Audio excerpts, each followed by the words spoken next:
Halo sahabat hidup, kembali lagi bersama saya Karina Krisyantia dalam acara editorial Hidup. Sekarang saya bersama Wakil Pimpinan Redaksi Majalah Hidup, Bapak Hasih Holan Siagian. Halo Pak, apa kabar? Halo Karin, semangat ya? Iya dong, selalu. Bagaimana hari ini? Ya, kita harus tetap bergembira, semangat, dan juga harus tetap disiplin. Pakai masker, kemudian juga menjaga jarak, dan juga ya jangan kemana-mana dulu gitu ya. Iya, benar-benar. Memang ini sudah ada mendekati hari akhir juga bulan puasa ya, orang juga ingin seperti tahun sebelumnya ingin pulang kampung dan segala macam. Untuk tahun ini jangan dulu ya. Berbeda ya untuk tahun Berbeda kali pasti ini. ya. Nggak boleh mudik dulu kali ya Pak. Iya, tetap bisa komunikasi dengan alat-alat media komunikasi saat ini gitu ya. Nah, gimana Pak untuk sajian utama kali ini tentang apa ya? Nah, hari ini tahu nggak hari ini? Hari ini? Iya, hari ini apa? Nggak tahu Pak. Nggak tahu ya. Hari ini adalah ulang tahun ke-100 Paus Yohanes Paulus II.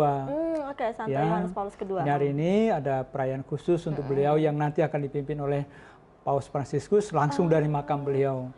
Paus ini kan sangat menarik ya. Paus yang dulu pernah datang ke Indonesia pada tahun 89 gitu ya. Jadi saya waktu itu juga sudah sempat melihat beliau dari dekat, tetapi nggak bisa dekat banget, salaman juga nggak bisa. Tapi ya itulah, Paus ini memang fenomenal ya. Dia berasal dari Polandia. Ketika dia kecil, Polandia itu kan diobrak-abrik oleh negara-negara tetangganya. Prusia, sekarang itu Jerman misalnya, Uni Soviet dan lain-lain. Jadi bangsa yang ya habis lah gitu ya, dijajah oleh bangsa-bangsa di sekitarnya. Tetapi umat Katolik di Polandia nggak pernah putus asa. Mereka selalu mengembangkan imannya, terutama devosi kepada Bunda Maria. Oh, masih ada berkaitan dengan Bunda Maria juga ya Pak ya? Jadi Polandia itu kan hampir 100% Katolik ya. Nah, mereka sangat devosionalnya kuat sekali kepada Bunda Maria. Maka Paus ini dulu namanya Lolek ya. Waktu kecil panggilan kesayangannya Lolek oleh ibunya, oleh juga teman-temannya, sudah berdevosi kepada Bunda Maria. Sehingga kalau Karin suatu saat juga nanti ke Polandia, di sana juga ada banyak tempat-tempat devosi kepada Bunda Maria. Ada Bunda Maria Hitam ya, itu yang sangat terkenal. Iya, Madonna Hitam ya. Itu sesuatu yang bagaimana rakyat Polandia sampai saat ini. Nah, untuk kita kan sesuatu yang menarik ya, karena ini juga seorang yang memberikan perhatian pada Bunda Maria. Maka ini sudah di akhir bulan Mei. Nah, spiritualitas apa yang bisa kita gali dari Bunda Maria? Tentu banyak ya. Itu juga diterapkan oleh Paus ini gitu ya. Jadi bagaimana secara konkretnya gitu ya. Paus ini juga menggunakan skapulir. Pernah lihat skapulir nggak? Belum ya? Belum. Saya ini skapulir namanya. Paus ini mengenakan skapulir dari kecil ya. Jadi ini adalah devosi kepada Bunda Maria. Saya sendiri sudah lama mengenakan skapulir ini. Ini salah satu cara bagaimana kita berdevosi kepada Bunda Maria. Nanti seperti apa ceritanya? Anda baca nanti diolah ya. Pertama kali ini apa ya? Iya, betul Karin ya. Ditulis oleh siapa Pak untuk Mas Sudarmono. Mas Sudarmono ini seorang, boleh disebut pengagum lah ya, Paus Yohanes Paulus II. Dia menulis buku tentang Paus ini, berseri malah renungannya sangat mendalam menurut saya. Biografi spiritualnya Paus Yohanes Paulus II beliau menulis. Pak Sudarmono memang betul-betul memahami siapa dan bagaimana pergulatan politik pada saat itu ya, zaman-zamannya komunisme gitu ya. Jadi bagaimana rakyat Polandia itu, saya kira bukan hanya rakyat Polandia tapi juga negara-negara lain di wilayah itu begitu ya. Nanti lengkapnya baca sendiri nanti ya. Dikupas tuntas. Dikupas tuntas. Orang yang mendalami juga ya Pak ya. Benar mendalaminya dan juga Pak Sudarmono kan seorang juga ahli kitab suci ya. Jadi bagaimana dia merefleksikannya kaitannya dengan iman kita saat ini. Apalagi ini kan situasinya lagi sulit ya. Iya, benar.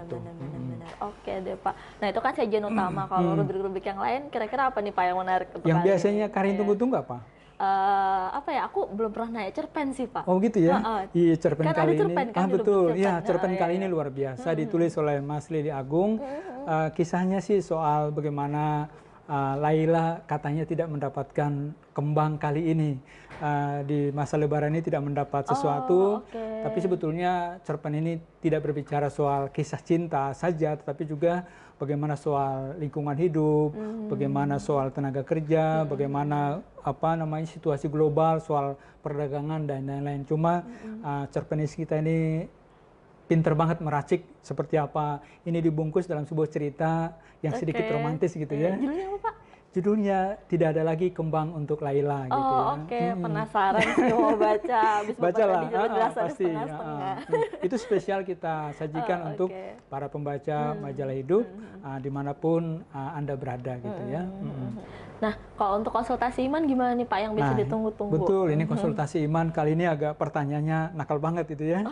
Pertanyaannya coba, kok Yesus berdoa gitu ya? Iya benar sih Pak. Ya, kita masa dia sudah Tuhan iya. sendiri, kok dia mesti berdoa? Lalu berdoa kepada siapa gitu ya? Nah ini sebetulnya sih pertanyaan menurut saya sih sangat mendasar gitu ya. Yesus sebagai Allah, sebagai manusia, tentu saja dia harus menjalin komunikasi dengan Bapa di surga gitu ya. Nah disitulah letaknya mengapa Yesus juga perlu berdoa, bahkan mengajari para murid juga berdoa, termasuk kita. Doa yang paling terkenal apa? Doa Bapa kami gitu ya. Itu doa yang diajarkan Yesus untuk kita. Nah, pertanyaan itu tadi ya, jawabannya baca lengkapnya di konsultasi iman minggu ini gitu. Oke. Itu sama dengan Romo siapa? Iya, Romo Beni ya, dari Surabaya dari Surabaya, Romo Beni Suito menulisnya dengan sangat baik, menjawabnya dengan bahasa yang ringan, mudah dipahami gitu ya. Wah, nggak sabar sih Pak ngeliat untuk edisi kali ini tuh. Tadi dengan Santo Yohanes Paulus kedua, terus kemudian cerpennya juga asik nih kayaknya. Konsultasi imannya juga asik ya. Covernya juga pasti asik juga gitu ya. Gimana tuh Pak? Saya tunjukin ya. Ini dia. Ini majalahnya, covernya Santo Yohanes Paulus kedua gitu ya. Gimana ini Pak? Ini ketika dia mengunjungi suatu negara gitu ya. Coba lihat dia mengenakan apa coba ya. Iya, topi yang sangat sederhana sekali ya. Di Indonesia namanya caping ya. Iya, caping. Dia pernah datang ke Indonesia ya, datang ke Jakarta, ke Medan, ke NTT, ke Yogyakarta juga saat itu tahun 89 gitu. Kalau dari judulnya ini apa Pak artinya?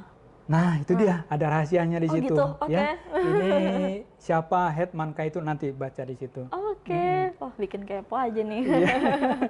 Nah, sahabat hidup, jangan lupa untuk miliki Hidup edisi 21 dan sudah bisa didapatkan hari ini juga. Jangan lupa untuk subscribe, like, comment, and share channel Hidup TV. Saya Karina Krisyantia bersama Bapak Hasih Holan Siagian, pamit undur diri. Stay safe everyone.